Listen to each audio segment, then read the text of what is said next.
Bonjour et bienvenue sur Afroportail, notre émission où nous recevons des artistes et des entrepreneurs de descendance africaine ou caribéenne qui viennent nous présenter leur métier. Et aujourd'hui, nous avons la chance d'avoir comme invité T-Genz, un artiste qui a commencé sa carrière depuis à peu près 2015, mais je ne vais pas trop en dire. En fait, présente-toi pour eux, dis-nous qui tu es. Donc, bonjour, merci de m'avoir accueilli. Je m'appelle T-Genz, je suis né et grandi ici à Montréal. Pourtant, je suis d'origine camerounaise. En ce qui concerne la musique, ça fait depuis que je suis un enfant que je commençais à vraiment m'y mettre là-dedans, écrire, performer, enregistrer, etc., etc. Et c'est quoi qui t'a donné cette passion? Parce que c'est depuis que tu es jeune, Ouais. mais c'est quoi tes premières inspirations? Moi, premières inspirations, je peux dire, le hip-hop que j'ai vu dans ces journées-là, par exemple, Dr. Dre, Eminem, 50 Cent. Je pense qu'on écoutait la même chose. Ouais, c'est ce début de carrière de ces grands hommes comme ça m'a vraiment influencé. Mais aussi, même avant le hip-hop, la musique en général, c'était quand même la musique techno, la musique punk.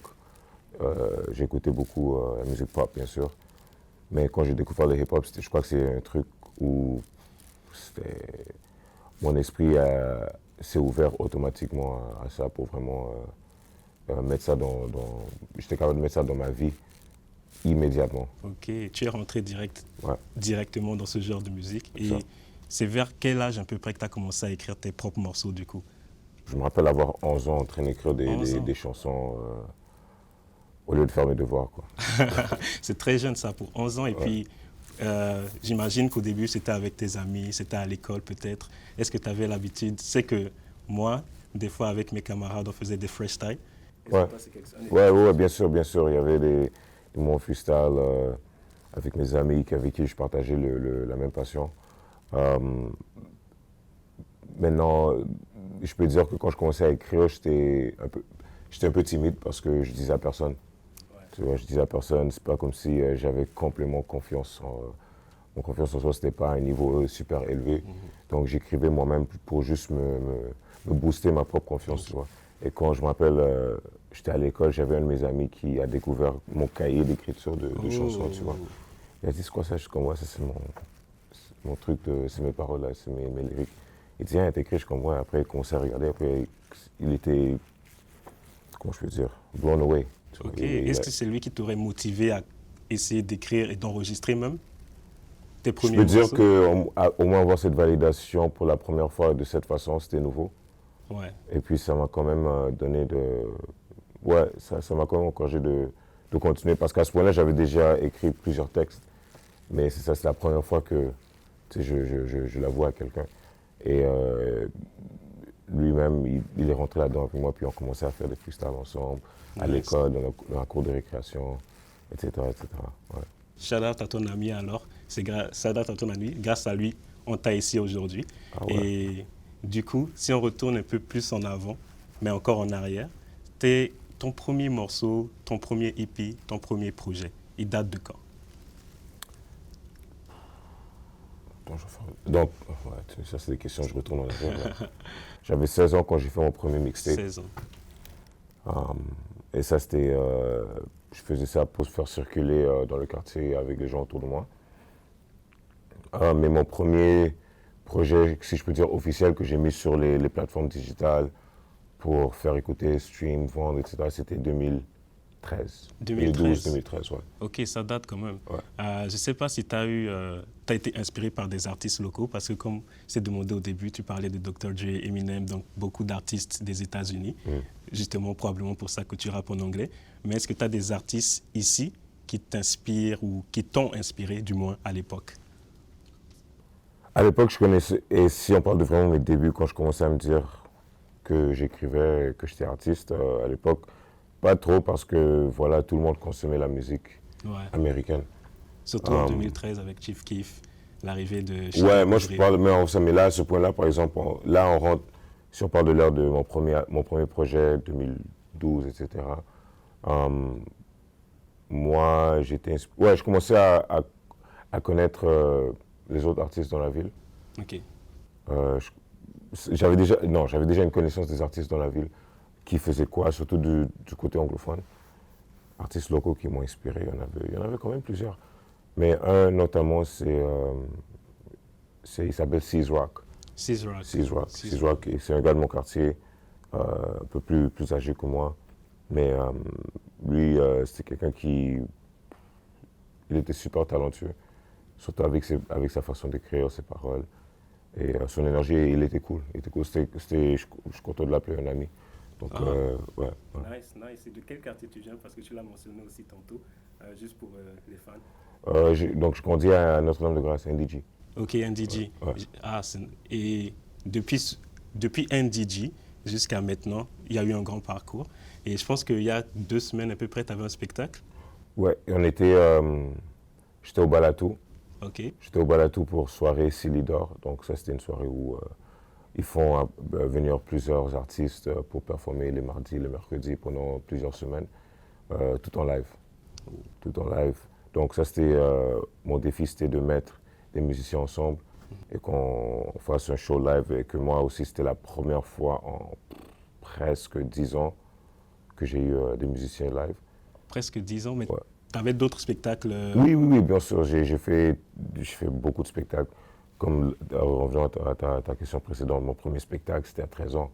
À 13 ans. Ouais, C'est très jeune, ça. secondaire 1.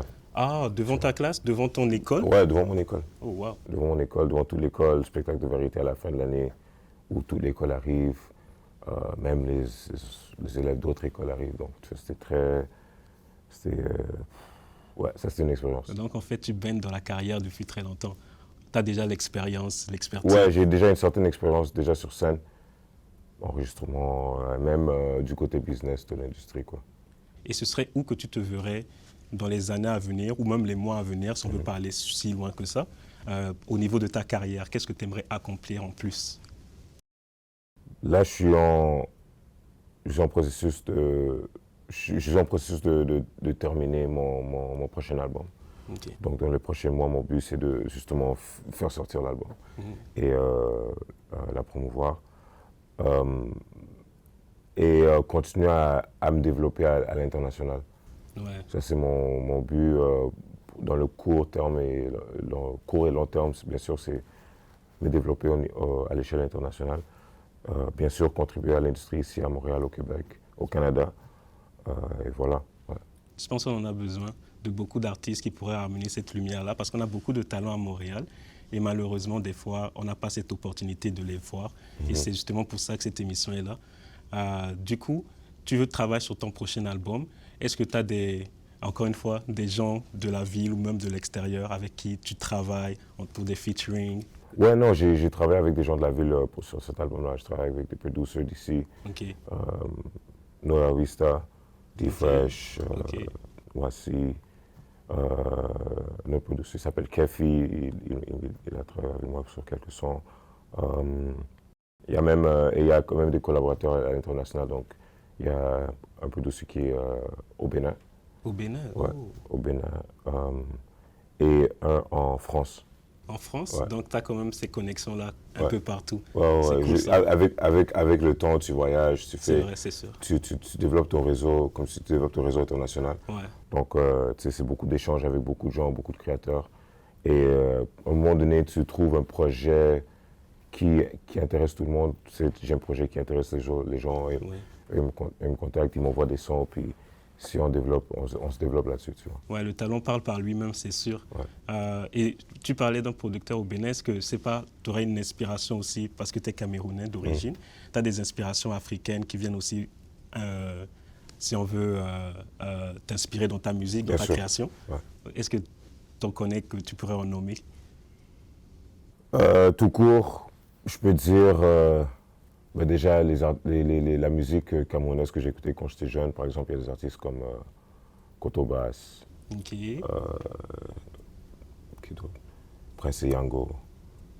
Même un des artistes plus connus aujourd'hui de cette génération, si tu veux, c'est Jovi.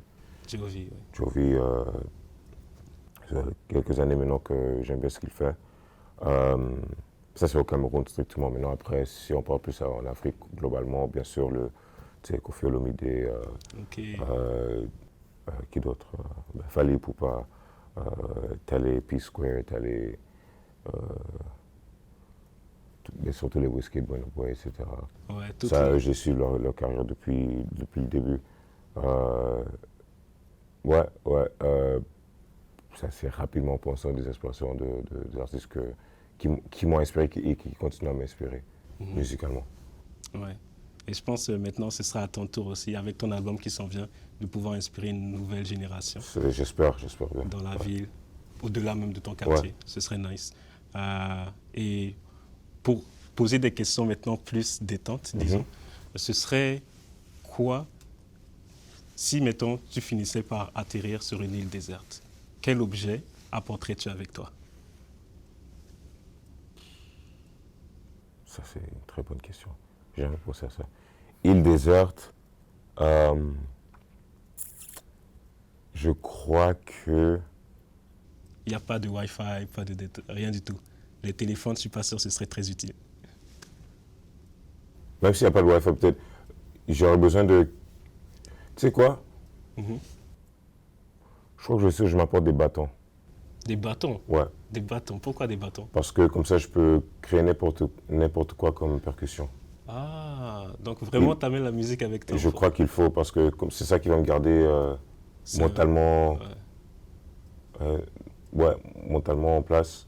Si je peux avoir des bâtons ou trucs juste pour créer des percussions ou créer quelque chose qui me fait créer des sons. Okay. Si je peux pas apporter mon téléphone ou de quoi technologique, il faut que moi j'ai une source de musique ou de rythme. Une source de musique, ouais. Okay. Comme donc, ça, je peux, avec toute la musique que j'ai dans ma tête, je peux chanter à voix haute et juste chanter comme ça. Ouais. C'est une grosse façon la musique alors. En pensant comme ça, je crois que c'est ça que je ferais. Là, c'est encore une autre question. C'est notre section, question random. Et l'autre question maintenant, c'est quel serait ton emoji préféré si tu devais envoyer un message? Alors, moi, c'est facile. C'est l'emoji du sac d'argent. Parce que ça représente mon logo. Ah, ton logo? Mon logo d'artiste. C'est un sac d'argent? Mon logo d'artiste, c'est un sac, mais pas avec l'argent, mais avec des feuilles qui sortent. Ok, d'accord. Donc, la motivation. Ouais, c'est l'idée de... C'est l'idée l'idée que je repense, c'est que tes idées ont de la valeur. Et cette valeur, ça peut être une valeur monétaire, ça peut être une valeur créative, peu importe, mais c'est la valeur. Mais je représente sous le contexte de money bag, parce que c'est comme un money tree. Ouais. C'est comme si ça sort du sac. Et ça continue de pousser. C'est vrai que les idées, c'est le début de tout, de toute façon. Sans une idée, tu peux rien créer. Ouais. Donc ça, c'est mon emoji préféré, si tu veux. Ok. Ben, alors, dernière question. Là, pour retourner encore sur la musique, ce serait quoi peut-être un artiste préféré que tu suis en ce moment ou une chanson? C'est à ton choix. Choisis l'un des deux. Tu peux aussi répondre aux deux questions. En ce moment, mon artiste préféré, c'est Asake. Asake? Ouais. Ok. Son dernier album, j'ai pas de son spécifique. Peut-être Organize, c'est un de ses sons que j'aime le plus. Mais ces deux projets, surtout son dernier album, moi, je l'écoute presque quotidiennement depuis que c'est sorti. Wow. Et ça fait plus qu'un an que c'est sorti maintenant. Donc, le fait que jusqu'à présent, même après ça, là, je vais retourner l'écouter au complet de A à Z. Quand tu seras en train de conduire. Ouais, c'est ça. C'est parce que c'est très... Je sais pas. Je peux vraiment apprécier cet album-là créativement, avec les sons, les paroles, même si je ne parle pas Yoruba. L'énergie derrière, le message derrière. Et tout le support visuel qu'il a fait avec, donc tout le package qu'il a fait avec l'album et son équipe, j'apprécie ça vraiment. En tant qu'artiste et en tant que juste quelqu'un qui consomme la musique, je crois que ça c'est un projet complet sur presque tous les fronts. Oui, ça je peux le comprendre. Je pense c'est vrai que les Nigériens, ils ont ce talent-là d'avoir passé un message sans qu'on puisse nécessairement nous le comprendre, et qu'on ne parle pas la langue. Ouais. Et j'espère que ce sera de même aussi pour ta musique quand ça sortira, ton album. Est-ce que tu as déjà une date en tête ou c'est dans le... Je ne vais pas donner de date nécessairement. J'avais une date en tête, mais après, maintenant, tu sais, dans l'industrie aujourd'hui, tout peut arriver. C'est vrai. Donc, mon but, c'est que ça sorte d'ici printemps ou été. Ok, d'ici Ouais. le printemps ou l'été. Ok, ben, Ouais. restez à l'affût pour l'album de Tegens qui s'en vient. Et du coup, est-ce que tu aimerais plugger tes réseaux justement pour que les gens puissent te suivre? Oui, non, absolument. Vous pouvez me suivre sur toutes les plateformes, Taigenz, Taigenz, sur toutes les plateformes, sur Spotify, Apple Music, etc., etc. J'ai mon dernier son qui joue présentement, Balok. Donc, n'hésitez pas d'aller l'écouter, regarder la vidéo, laisser le commentaire, et puis voilà. Ok. Donc, Oh, mon site web aussi, taigenz.com. Voilà, principalement. Taigenz.com. allez le suivre, guys. Son album s'en vient bientôt, comme il a dit. Donc, soyez à l'affût.